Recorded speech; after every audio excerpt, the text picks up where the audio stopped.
Bismillahirrahmanirrahim. Assalamualaikum warahmatullahi wabarakatuh. Waalaikumsalam. Pemirsa Jember 1 TV yang kami hormati, kami sayangi. Hari ini kita kembali pada episode Sobo Pondok yang kita mengunjungi pondok pesantren. Kita bertanya mengenai apa sih pentingnya pendidikan di dalam pondok pesantren. Dan Indonesia kuat akan karakter kebangsaan, keilmuan, dan religi. Salah satunya cerminannya ada dalam pondok pesantren. Hari ini sambang pondok kita atau sobo pondok kita ini ke pondok pesantren Nurul Hidayah. Telah hadir bersama saya Bapak Kiai Dr. Haji Abdul Hamid Pujiono MAG. Assalamualaikum. Waalaikumsalam warahmatullahi wabarakatuh. Ini mohon izin saya sambang sobo pondok jenengan. Ya, beberapa waktu yang lalu memang perjalanan kita ke beberapa pondok, tujuan utamanya adalah bagaimana mengabarkan pada masyarakat bahwa pendidikan pondok pesantren ini menjadi bagian landasan utama dalam pembentukan karakter dalam kehidupan, terutama untuk anak-anak muda ini. Kan kita tahu Pak ya, dalam proses era yang sekarang ini terjangan arus informasi maupun kehidupan ini kan sudah sebegini drastisnya, sehingga karakter pembentukan dari dalam mungkin ini menjadi penting. Ini saya pingin banyak berbincang mungkin dengan Pak Yai untuk kali ini. Kita kabarkan pada pemirsa kita di Jember 1 TV.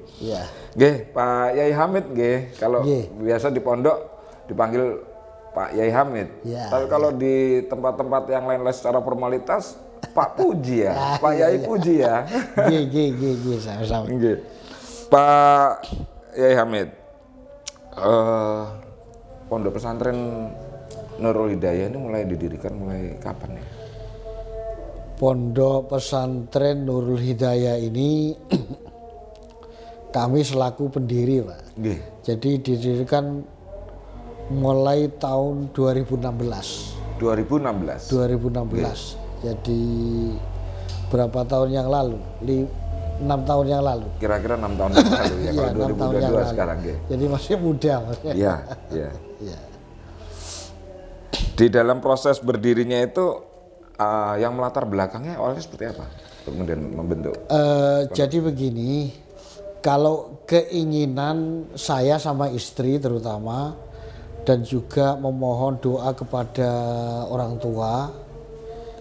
Jadi kebetulan saya sama istri punya basic sama-sama alumni pondok pesantren, dan kemudian punya keinginan mengamalkan ilmu, menularkan kepada orang lain. Jadi kami selalu berdoa karena menurut kami pesantren itu sangat-sangat penting. Saya juga orang sekolah, tapi menurut saya mendapatkan ilmu yang banyak juga dari pesantren, yang itu bisa menempa kepribadian yang matang. Itu justru dari pesantren. Ya kita kombinasi, tapi pesantren telah menyumbangkan pembinaan kepribadian itu begitu besar yang diajarkan oleh para kiai pada umumnya dan kiai-kiai saya saat itu. Nah, dari situlah punya keinginan yang kuat, apalagi saya sama istri juga sama-sama pendatang dari Pasuruan. Jadi tidak tahu, yang penting saya berdoa kepada Allah, memohon doa dan dukungan restu dari orang tua, pengen punya pondok itu. Jadi di samping berdoa, kami secara real mencoba mengumpulkan, ya nabung lah, sampai kemudian bisa membeli tanah yang memang kami niatkan untuk pondok pesantren. Jadi diniatkan untuk memberikan pendidikan dengan membangun pondok pesantren, Pak Yai. Pak Yai, selain tadi gambaran ini, ada tujuan besarkah kira-kira yang Pak Yai harapkan dari proses? Tujuan besar diantara yang kami inginkan, jadi pembentukan karakter. Di antara pada saat tahun-tahun di atas tahun 2000 itu kan Indonesia ini mulai banyak ada kelompok-kelompok garis keras yang radikal. Oh iya. Lah kami ingin berbagi, satu, menyampaikan bahwasannya pondok pesantren salaf yang dicontohkan oleh para alim, para ulama itu tidak seperti itu. Mereka ikut serta mendirikan bangsa ini, dan sikap moderat itu yang dikembangkan di pesantren. Makanya kami ingin memberikan wawasan-wawasan itu kepada para santri sehingga tidak menjadi orang-orang yang radikal diantaranya. Karena pada saat itu dan sampai sekarang buktinya memang sangat dibutuhkan agar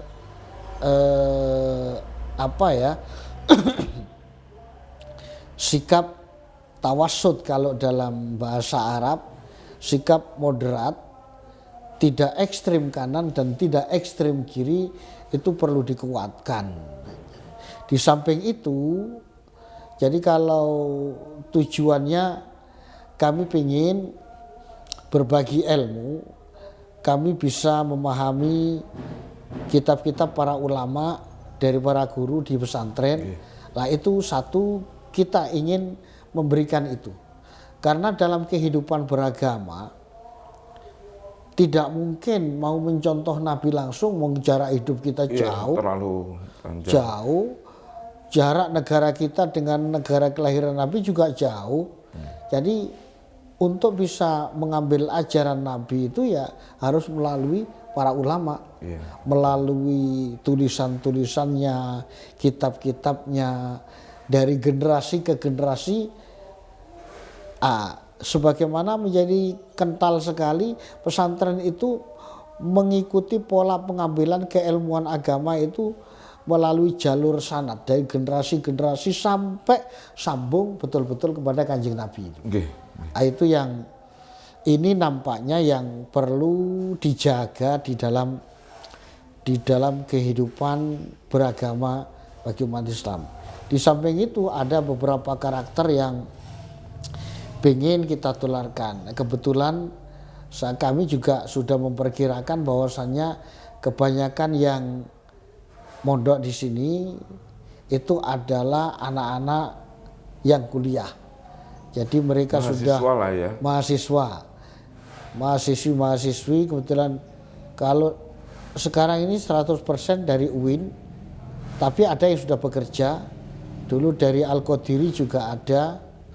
Jadi kami tahu pola pendidikan di perguruan tinggi itu, perguruan tinggi keagamaan itu ada perbedaan antara dulu dan sekarang.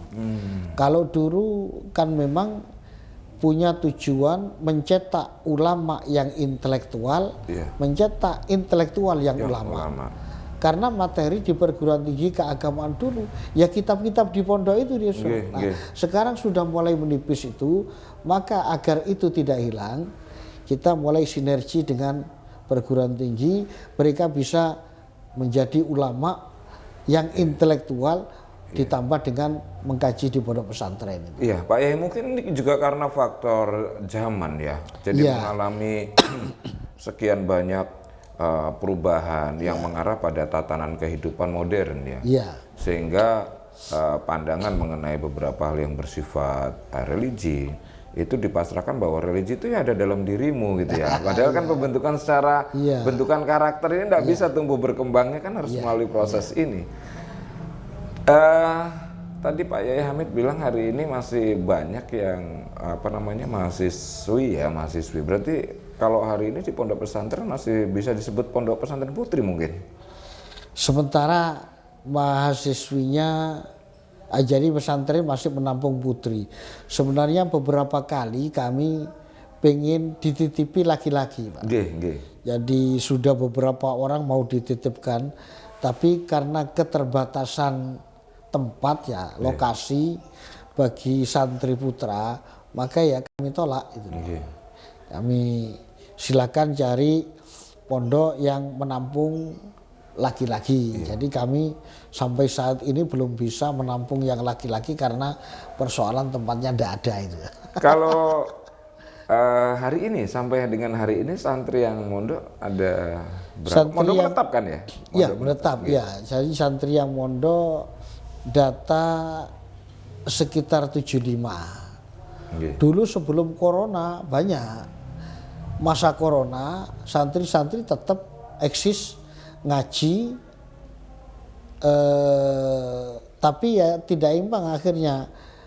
Yang lulus pulang. Nggih, Lah, nggih. yang masuk kan tidak ada karena Betul, karena kampus kondisi, itu iya. online. Online semua. Tapi 2 setelah tahun mulai offline, alhamdulillah mulai banyak lagi yang mondok. Nggih. Kalau dari sejarahnya pondok ini saya tidak langsung mengatakan pondok, tadi saya sadar diri. Karena memang ya orang-orang pertanyaannya macam-macam. Mau dibuat kos-kosan, ya kami bilang ya tidak menjawab. Ya gitu aja kadang-kadang kan. Karena membangun Iya, tempatnya seperti iya. kos-kosan kan? Iya, jadi namanya beliau belum ada. Tapi kemudian saya berdoa dengan istri kepada Allah, akhirnya ada seorang santri perempuan. Satu-satunya dari Banyuwangi waktu itu. Jadi itu yang saya telateni, saya ajar dan sebagainya. Ya saya berharap mudah-mudahan itu kuat dan kerasan. Karena dengan sendirian itu kan pasti gak nyaman. Iya. Tapi setelah itu alhamdulillah ada 4 orang, 5 orang terus berkembang. Itu. Di samping itu pondok kami juga melayani pengabdian kepada masyarakat sekitar. Kita mengadakan taman pendidikan Al-Quran. Yang berlaku untuk masyarakat ya. Berlaku untuk masyarakat sekitar sini. Dan itu sampai sekarang insya Allah sudah banyak sekitar 70-an waktu sore hari itu. Jadi beda yang mondok, kemudian juga ada kegiatan yang itu berinteraksi langsung pada masyarakat. berinteraksi langsung dengan masyarakat, dan sekaligus di sini kan anak-anak mahasiswi yang kuliah. Nggih. Saya tidak peduli apakah yang jurusan keguruan atau tidak, kami sangat mengharapkan sekaligus praktek untuk ngajar anak-anak itu. Nggih, nggih. Jadi bagaimana, dan itu saya tekankan, nanti kalau pulang jangan langsung pingin mengambil peran yang besar, terlalu formal. Adanya satu anak pengen ngaji, ajar. Terus itu makanya sudah ditempa mulai di sini. Nah, itu sehingga masyarakat juga bisa merasakan kehadiran pondok pesantren ini, karena putra-putri mereka juga bisa kami tampung di sini ngajinya. Cuman kalau TPQ itu kami batasi Senin sampai Jumat. Senin sampai Jumat. Ya, Sabtu sampai Minggu libur, Bang. Dari sekian mahasiswa yang berada di dalam pondok, itu batasnya tergantung mereka ya, apakah mereka setelah lulus itu harus keluar juga dari pondok? Kalau istilah terkait dengan kampus itu program studi sudah mereka sudah milik sejak awal. Tapi di sini kami memberikan pengajian lebih. Jadi ada kebanyakan yang sudah pernah mondok tapi tetap kami cek, kami evaluasi tingkat kemampuannya, dan kemudian kami lakukan pemetakan, pemilahan sesuai dengan kelas, sesuai dengan kemampuan itu. Kita petakan dari 2 sisi, kemampuan membaca Al-Qur'annya sampai di mana, itu yang pertama. Dan itu kita bikin kelas-kelas nanti. Kemudian yang kedua, kemampuan membaca kitab dan memahami sampai di mana, ini juga ada klasifikasi tersendiri nanti. Nggih. Dalam membentuk karakter berakhlak Islami kan, dalam pondok pesantren tadi yang Pak Yai sebutkan itu, poin-poin penting apa sekitar yang sekiranya disampaikan untuk bekal mereka? Jadi kalau di dalam membentuk akhlak Islami di sini banyak kita berikan pengajian kitab-kitab yang berkaitan dengan akhlak.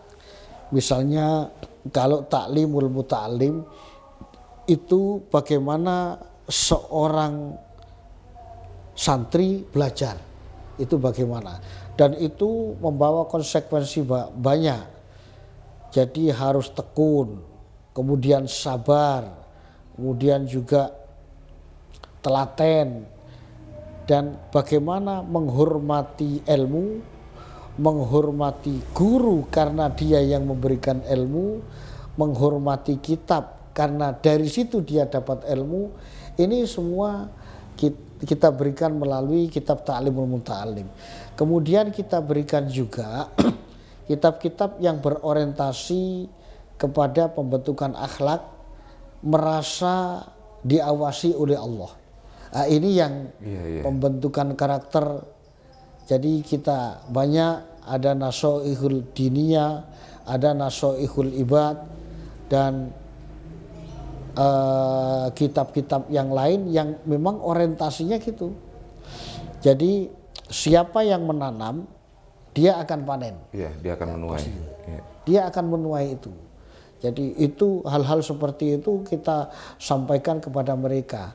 Jadi kalau di sini jangan takut sesama orang, dimanapun kita berada selalu merasa diawasi oleh Allah itu. Nah kalau itu karakter ini terbentuk, saya yakin misalnya kebanyakan sumber daya manusia di negara dan bangsa ini merasa diawasi Allah, selesai semuanya. Jadi misalnya nanti mereka kan akan menjadi orang-orang penting di sekolah, di masyarakat, mungkin di sebuah lembaga pemerintahan dan sebagainya. Kalau terpatri selalu diawasi oleh Allah, ya nggak ada masalah sudah itu. Mau apapun sudah nggak ada masalah. Kemudian ada yang kami tekankan lagi, kita memberikan pemahaman tentang Islam Ahlus Sunnah wal Jamaah yang moderat tadi itu. Iya. Jadi kita berikan, biasa kitab dipakai oleh pondok-pondok yang lain, bisa ada kitab namanya Mafahim Yajib Antusohah. Jadi pemahaman-pemahaman yang perlu diluruskan. Karena belakangan ini banyak orang salah paham. Dan bahkan kadang-kadang orang itu belajar belum lama, tidak pernah mempelajari urusan agama, tiba-tiba merasa paling islami. Ini pasti tidak beres itu. Jadi taunya ibarat orang itu tahu gajah dari sisi telinganya, dia sudah ngotot gajah itu ya kayak kipas. Seperti kipas gitu. Itu. Jadi tahu gajah hanya belalainya, dia sudah mengatakan Islam itu ya seperti itu. Ini pasti. Jadi kita sampaikan Islam yang komprehensif. Iya, secara menyeluruh. Secara menyeluruh, karena banyak orang itu begini. Saya ingat ketika Nabi kedatangan Jibril, tiba-tiba tanya, apa itu iman? Dijawab oleh Nabi, iman kepada Allah dan sebagainya. Apa itu Islam? Islam itu ya baca syahadat, 2 kalimat syahadat, sholat dan sebagainya. Apa itu ihsan? Ihsan itu kamu menyembah Allah seakan-akan melihat Allah. Kalau kamu tidak bisa melihat Allah, pastilah, yakinlah bahwa kamu selalu diawasi Allah. Nah, 3 ini harus kemudian menjadi keilmuan, kan akidah, syariah, akhlak. Ini satu kesatuan, tidak boleh dipisah. Kenapa orang jadi ekstrim belakangan? Sebab kadang-kadang ditekan ideologinya, tapi akhlaknya nggak dibawa. Padahal ini satu kesatuan kan begitu kan. Jadi tidak boleh misalnya belakangan kan sering syariat. Karena akhlaknya nggak dibawa, sehingga penyampaiannya keras, kasar. Nah itu kita sampaikan di para santri juga seperti itu. Salah satu ciri khas yang paling utama dalam proses pendidikan karakter akhlak Islami di Pondok Pesantren Nurul Hidayah ini apa kira-kira penekanan? Kami mencoba ini disiplin dalam banyak hal sudah. disiplin dalam ibadah, disiplin dalam mengkaji kitab-kitab para ulama. Itu harapan kami sistem ini terbentuk, dan alhamdulillah jadi mereka tanpa dikomando dengan begitu keras sudah tahu. Sampai mohon maaf dari makan, misalnya jam sekian-sekian makan. Kemudian Belajar mungkin. belajar. Jadi kalau untuk siang itu kan mahasiswa santri sini itu kan ya 99% harus, itu kan mahasiswi. Iya. Jadi kita serahkan Harus berinteraksi dengan kampus juga gitu di ya. kampus. Oke. Tapi mulai sebelum maghrib mereka sudah tahu, dan itu kami harapkan bisa istiqomah, nanti di rumahnya juga bisa disiplin seperti itu. Oke. Jadi begitu pulang dari kampus biasanya jam 4:30, jam 5, mereka sudah rotibul haddad. Oke. Setelah itu biasanya makan. Setelah itu sambil persiapan maghrib, sholat maghrib, kemudian habis maghrib Quran. Setelah itu Isya, setelah Isya ada sholawat burda rutin tiap malam. Itu tiap malam. Tiap malam. Setelah itu baru melaksanakan madrasah diniyah itu. Kira-kira ya paling sore sampai jam 9. Sampai jam 9 malam. Ya, yang sering sampai jam 9:30. Oke. Jadi di samping juga ini materi diniyahnya macam-macam sudah sesuai dengan kelas. Iya. Ada juga musyawarah, ada juga kami ikutkan untuk memacu supaya tidak merasa cukup atau hebat ketika hanya ada di dalam pondok. Oke. Kita bikin mereka supaya ikut interaksi dengan pondok-pondok lain yang itu sudah ada rutin tiap bulan diundang, namanya forum Anjang Sana Anjang Sini Putri. Itu ada forum Jadi antar pondok begitu. Antar pondok. Jadi itu sekaligus untuk menempa ngukur saya itu sampai di mana ketika dibandingkan dengan pondok-pondok yang lain. Pak Yai, ada yang saya tertarik ini, bagaimana kemudian ini juga pesan buat pemirsa kita di Jemberatu TV, karakter membangun akhlak yang islami yang bisa Pak Yai pesankan pada masyarakat dengan cara membangun di rumah seperti apa nih Pak Yai? Jadi karakter terkait dengan bagaimana terjun di masyarakat, kami minta kepada para santri, dan itu yang diajarkan oleh guru-guru saya ketika di pondok dulu. Saya memang diminta untuk terjun di masyarakat, bahwa terjun di masyarakat itu tidak mudah. Jadi ini akhlak dan tadi moderat tadi itu harus dipola sedemikian rupa. Satu, wait and see. Jadi ketika berhadapan dengan masyarakat, jangan merasa paling hebat dulu. Yeah. Sebab kalau merasa paling hebat kadang-kadang salah langkah nanti terpental. Okay. Jadi wait and see, lihat, amati, tunggu sambil menyelami. Dan bahkan mohon maaf kadang-kadang ya perilaku keagamaan di masyarakat barangkali ada yang kurang menurut kacamata ini. Proses merubahnya juga harus sangat hati-hati. Karena dalam rangka untuk bisa diterima di masyarakat itu memang harus begitu. Okay. Ini yang selalu kami pesankan. Agar outputnya mereka bisa membaur di masyarakat dengan baik. Ya. Kalau untuk keluarga di masyarakat sendiri Pak Yai, pendidikan karakter akhlak yang islami ini seperti apa? Karakter keluarga membangun untuk mencapai nilai akhlak yang islami ini. Kalau jadi begini, pondok ini sinerginya tadi ya tidak sebatas kami mengadakan TPQ. Setiap malam Jumat kami mengadakan jamaah sholawat nariyah setelah maghrib pasti. Dan itu tidak hanya melibatkan santri, juga melibatkan masyarakat. Kalau malam Jumat biasa itu hanya ibu-ibu. Dan dari situ kita memasukkan ya. Sekaligus bagaimana santri itu ketemu masyarakat. Jadi ketika keluar pondok juga bisa saling tegur sapa dengan masyarakat dan sebagainya, itu langkah-langkah awal yang harus dibangun. Kemudian kalau malam Jumat Legi atau malam Jumat Manis, seperti kemarin lah ya. Jadi seperti kemarin ya. Itu kami punya kegiatan sholawat naria bukan hanya dengan ibu-ibu, tapi juga dengan bapak-bapak. Umumnya yang di wilayah RW sini. Jadi banyak, sekitar hampir 100 orang bapak-bapak ditambah dengan ibu-ibu, sehingga itu. Dari situ kami menyampaikan pesan-pesan. Sekaligus ini supaya dijadikan kaca oleh anak-anak. Oh, ternyata ke masyarakat seperti ini. Bagaimana menyampaikan sesuatu di masyarakat itu harus begitu. Jadi kita memberikan contoh. Termasuk juga karakter akhlak Islam. Saya, istri dan siapapun di sini,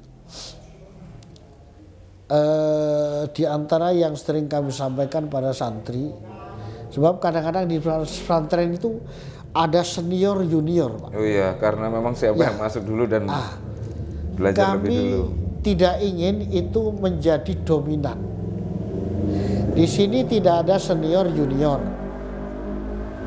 Di sini tidak ada, ya tetap ada tapi tidak dijadikan sekat yang memilah, yang memisah antara ustazah dan santri. Yang kita tekankan pada akhlaknya itu. Jadi pernah hampir terjadi senior mau mempermainkan anak-anak baru. Ketahuan kita, langsung kita pangkas. Karena merasa sudah punya keilmuan lebih gitu ya. Dan selalu kita sampaikan, ingat, siapapun yang berbuat dia akan menuai tadi itu. Jadi itu selalu kita tanamkan, bahwasanya meskipun junior, itu kita sampaikan dalam hadis itu kan, malam yuwakir kabirona wa yarham shahirona laisa minna. Tidak termasuk umatku, kata Nabi, apabila yang besar tidak kasih sayang yang kecil tidak menghormat kepada yang besar. Jadi itu memang selalu kami tanamkan. Bahkan mohon maaf ya, ketika ro'an istilah pondok atau kerja bakti, kami tidak hanya tuding-tuding, ikut terjun, bubuti rumput ya. Salah satu contoh membentuk karakter kan adalah hadir di sana. Tidak peduli senior junior pun juga sama ketika seperti itu. Jadi, Pak Yai Hamid, statement terakhir mungkin yang bisa diberikan pada masyarakat mengenai bagaimana membangun karakter akhlak yang Islami, monggo bisa disampaikan pada masyarakat kita. Baik, para pemirsa yang dirahmati Allah, jadi melalui kesempatan ini saya menyampaikan, satu, menjadi sangat penting apabila para pemirsa mau memasukkan putra-putrinya di pondok pesantren. Tapi pondok pesantren sekarang yang perlu diingat, karena di Indonesia ragam pesantren menjadi macam-macam ya, harus hati-hati memasukkan anak ke dalam pondok pesantren. Jangan sampai masuk ke dalam sebuah lembaga pesantren justru putra-putri penjenengan menjadi ekstrim. Ini harus diwaspadai. Kemudian yang diberikan di pesantren bukan hanya tausiah, tapi contoh konkret. Makanya dalam pembentukan akhlak, siapapun pakar pendidikan masih mengakui bahwasannya pesantren mampu membentuk itu, karena bukan hanya contoh verbal, bukan hanya tausiah, tapi juga contoh langsung. Inilah yang kemudian kemarin ketika corona, bahwasannya tidak cukup pendidikan hanya online tidak bisa. dalam rangka untuk mewujudkan pendidikan Islam yang berkarakter, maka model pesantren tahu. Jadi ketika seorang pengasuh mengajarkan sholat berjamaah, tidak perlu banyak ngomong di pesantren itu, langsung jamaah, ngaji ya ngaji, tahu apa itu wiritan ya wiritan dan sebagainya. Jadi kami sangat mengharap dalam rangka untuk menciptakan karakter Islam yang betul-betul kita butuhkan untuk kemajuan personal dan juga sosial bagi bangsa dan negara ini. Pesantren punya peran untuk mencetak karakter yang Islami itu. Generasi muda yang Islami. Ya, Baik, Islami. terima kasih Pak Yai Hamid atas banyak hal yang sudah kita bicarakan. Mudah-mudahan ini bisa mencapai nilai yang maksimal dalam niat upaya. Iya. Pemirsa Jember 1 TV, membangun pribadi yang berkarakter, akhlak baik dalam Islami haruslah berada pada satu posisi kondisi yang baik pula, pada kondisi dan tempat yang baik pula, serta kondisi dan guru yang baik pula. Dengan membangun karakter akhlak yang Islami, maka sebagai sendi kehidupan kita berbangsa dan bernegara menjadi bangunan yang pastinya akan menjadi lebih unggul, lebih baik, dan mencapai nilai manusia yang sempurna. Sampai di sini dulu Sobo Pondok, kita ketemu lagi di episode mendatang di pondok berikutnya. Saya Joko Supriyatno undur diri. Assalamualaikum warahmatullahi wabarakatuh.